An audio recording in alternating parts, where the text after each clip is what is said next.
Hello friends, Radhe Radhe. কেমন আছো সবাই? আশা করি ভালো আছো, সুস্থ আছো। আমরাও কিন্তু বেশ ভালো আছি। আরও একবার মো লাইফস্টাইল ব্লগে তোমাদের ওয়েলকাম আর অনেক অনেক ভালোবাসা দিয়ে আজকের ব্লগটা শুরু করলাম। আজ সকাল সকাল মনটা খুব ভালো হয়ে গেল। সকালে এই যে জবা ফুলগুলো দেখছো, সেগুলো এক গাছ ফুটেছিল। তো দেখবে ফুল দেখলে বা ঠাকুর যদি ফুল পায়, মনটা দেখবে একটু ভালো হয়ে যায়। তো এই কটা ফুল তো তোমরা বাড়িতে দেখছো, আর কিন্তু বাকি ফুলগুলো মন্দিরে দিয়ে এসেছি।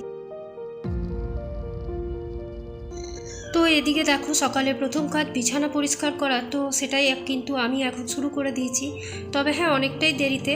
সকালে না মাঝে মাঝে এতটাই কাজের চাপ থাকে, মানে ওই ভোরের দিকে, তখন আর বিছানা ওঠানো হয় না।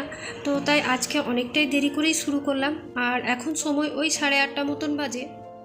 কি বলো তো, ঘরটা ছোট, তো তার জন্য 2-3 দিন পর পরই চাদরগুলো চেঞ্জ করতে হয়। আর জানলাগুলোও দেখেছো বেশ বড় বড়। আর এই গরমকালে তোমার ওই জানলা দিয়ে প্রচুর পরিমাণে ধুলো বালি এগুলো ঢুকে থাকে। আর ঘামেরও একটা ব্যাপার থাকে। তো তাই আমি কি করি, মানে গরমকালে একদিন পর পরই বলতে পারো আমি কিন্তু বিছানার চাদরটা চেঞ্জ করে দিই। তারপর এদিকে ছোট রুমে চলে এসেছি। তো ছোট রুমে সেরকমভাবে তো ইউজ হয় না, তোমরা সবাই জানো। শুধু পড়াশোনার ক্ষেত্রে বা বাড়িতে কেউ যখন আসে, ননদরা বা আমার মা বা বৌদি কেউ যখন আসে, তখন এই রুমটা ইউজ হয়ে থাকে। আর এদিকে ছেলে দেখতেই পাচ্ছ বই খাতা ছড়িয়ে ছিটিয়ে রেখেছে, যেহেতু ওগুলো মলাট দিচ্ছে। তো যাই হোক, এখন সেগুলোই আমি গুছিয়ে রেখে দিচ্ছি। আর বিছানা যদি অগোছালো থাকে না, তো পুরো ঘরের মানে সাজগোজটা একদম যাতা হয়ে যায়। তো তাই চেষ্টা করি দুটো বেডকে আমি সবসময় পরিষ্কার পরিচ্ছন্ন রাখতে। তারপর তো আশেপাশে যা জিনিস থাকে, যেটুকুই থাকুক, যদি তোমার ঘরে অল্প সংখ্যক জিনিসই থাকে, সেটাও যদি একটু গুছিয়ে সাজিয়ে রাখো না, কিন্তু দেখতে ভালো লাগে। আর এখানে দুটো ব্লাউজ রেখেছি, সেগুলো সেলাই করতে দেবো। তো সেগুলো এখনও দেওয়া হয়নি। আর মোটামুটি পয়লা বৈশাখের যেসব কেনাকাটা হয়েছে, সেগুলো সেলাই করতে দিয়ে দিয়েছি। আর এই ব্লাউজ দুটোই রয়ে গেছে। তো যাই হোক, বিয়েবাড়ি আসছে, ব্লাউজগুলো সেলাই করাতে হবে। তো দেখো, তোমরা আজকের ব্লগটা দেখতে থাকো, আশা করি তোমাদের ভালো লাগবে। আর ভালো লাগলে অবশ্যই একটা লাইক, কমেন্ট, শেয়ার আর চ্যানেলটাকে সাবস্ক্রাইব করে আমার পাশে থেকো।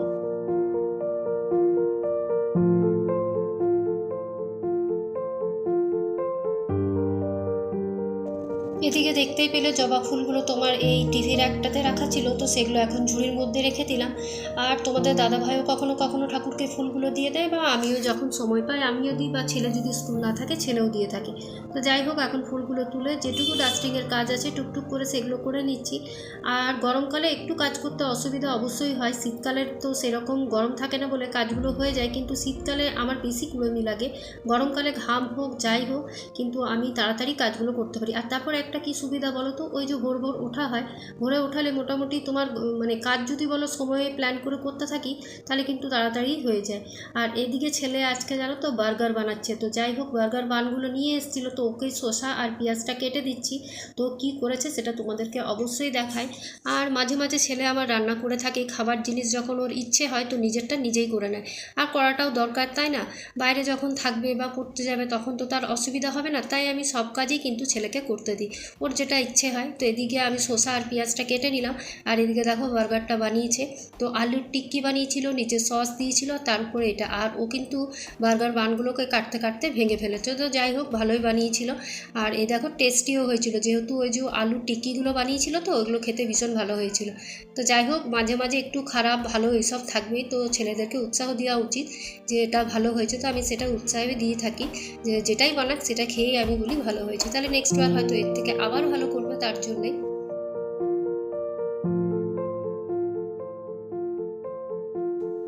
আর রাত্রেবেলায় এই 3টা চাদর ইউজ হয়, যেহেতু এসি চলে, তো সেগুলো গুছানো বাকি ছিল। যেহেতু ছেলে বার্গার বানিয়ে ফেলেছে, আর এইসব জিনিস দেখবে গরম গরম যদি না খাই, তাহলে কিন্তু একদম ভাল লাগে না। তো তার জন্যে আগে জলখাবারটা খেয়ে নিলাম মা আর ছেলে। তারপর তোমার এই যে কটা চাদর, যেগুলো প্রতিদিন আমাদের ইউজ হয়ে থাকে, তো এখন তো যা আছে র্যাক ম্যাক সব তো ঢুকিয়ে দিয়েছি, কিন্তু এসি চললে একটু ঠান্ডা লাগে, তো সেই জন্যই এই চাদরগুলো ইউজ করে থাকি। তো এগুলো পুরোনো চাদরই, তিনটেই। তো তিনজনের আমাদের। তো সেগুলো এখন ভালো করে ভাঁজ করে আবার জায়গা মতো তুলে রেখে দিই। আর গ্রীষ্মকালে কিন্তু বিছানাটা যখন ফাঁকা ফাঁকা থাকে না, ভালো লাগে। আর শীতকালে কি হয়, এক গাদা তোমার বিছানা র্যাক ম্যাক হয়ে জায়গাটা কিন্তু বড্ড বাজে লাগে। এরপর কাজ করতে করতে খানিকটা তোমার সবজি টবজি আমি কেটেই রেখেছিলাম, তো সেইটাই এখন করে নিচ্ছি। তো সবজির মধ্যে আজকে খুব সিম্পলের মধ্যে বানিয়েছিলাম, খুব একটা যে তরকারি পাতি বানিয়েছি তা না। এই যে দেখতে পেলে পটলের নিরামিষ তরকারি করেছিলাম আলু সিদ্ধ দিয়ে। আর আলু সিদ্ধ দিয়ে পটল বলো বা পোস্ত বলো, আমার কিন্তু ভীষণ ভালো লাগে। আর এদিকে করেছিলাম পোস্ত।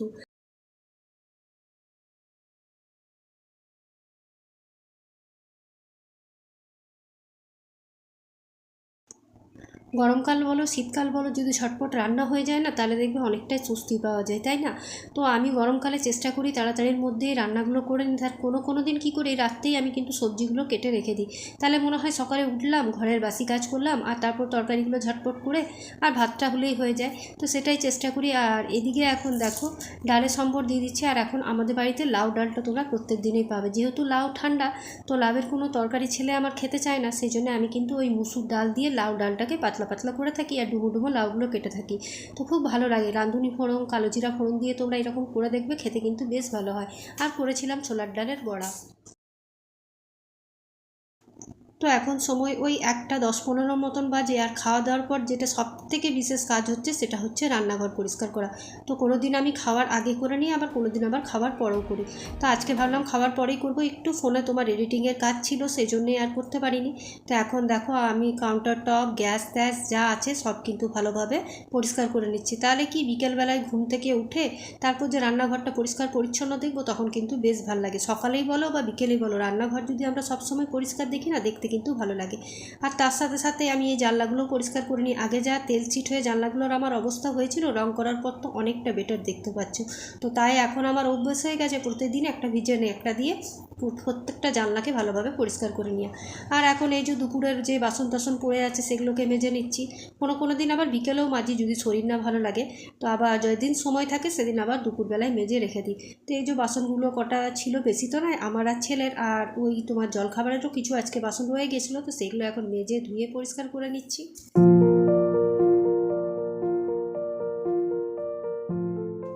দেখবে যখনের কাজ তখনই যদি আমরা শেষ করে নিতে পারি না, তো অনেকটা আরাম পাওয়া যায়। তো আমি চেষ্টা করি সবসময় যে কাজটা যখন হবার তখনই করে নেবার। ওই তো বললাম, যদি শরীরের একটু হেরফের থাকে তাহলেই হয়তো কাজটা আমার লেট হয়, নয় বেশিরভাগ সময় কিন্তু আমি চেষ্টা করি যখনের কাজ তখনই শেষ করার। তো দেখো এখন আমার বাসন টাসন মেজে এখন আমি বাসনের যে ওয়ালটা দেখছো টাইলসটা, সেগুলোকেও একবার ভালো করে ভিজে ন্যাকড়া দিয়ে মুছে নিচ্ছি। ওই যে সাবনের ফেনাগুলো তোমার ওঠে, তো সেইগুলো একটা দাগ হয়ে যায়, কীরকম স্পট হয়ে যায়, তো সেটাই যাতে না হয়, যতবার তোমরা বাসন মাঝে যাই করো একটা ভিজা ন্যাকড়া দিয়ে ভালো করে যদি টাইলসগুলো এরকমভাবে, তারপর কলের ট্যাপটা যদি এরকমভাবে ভালোভাবে মানে ঘষে নাও, তাহলে দেখবে সেরকম কিন্তু আর মানে সিঙ্কে বা টাইলসের মধ্যে কোনো রকম দাগ থাকে না। তো আমি যখনই বাসন মাজি একবার ভিজে ন্যাকড়াটা দিয়ে ভালোভাবে টাইলসটাকেও মুছে নিই আর সিঙ্কটাকেও পরিষ্কার করে নিই। তো চলো এখন মোটামুটি সব কাজ শেষ। আর এখন মানে ওই যে খাওয়া দাওয়ার পর একটা বলে না ভাত ঘুম দেওয়া, তো সেটাই দেবো। তো তার আগে একটু আমি ওই রান্নাঘরটাকেও যখন সব কিছু পরিষ্কার করি, তো রান্নাঘরের মেঝেটাকেও পরিষ্কার করে নিচ্ছি।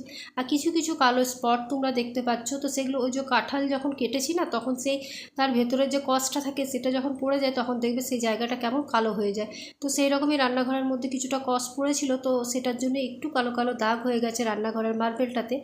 আর এখন সবথেকে বড় কাজ হলো খাওয়া দাওয়ার পর একটু রিল্যাক্স করা। তো সেটা আমি দুপুরবেলায় না ঘুমালে আমার হয় না, 1 ঘন্টা মতনও আমাকে ঘুমোতে হবে, না ঘুমোলে কিন্তু আমার গোটা বিকালটাই বোর ফিল হয়। তো যাই হোক, আজকের ভিডিওটা এখানেই শেষ করছি। কালকে আবার একটা নিউ ব্লগ নিয়ে তোমাদের সাথে দেখা হবে। ভালো থেকো, সুস্থ থেকো, মুখে একটা সবসময় বড় স্মাইল রেখো। আজকের মতন এটুকুই, টাটা।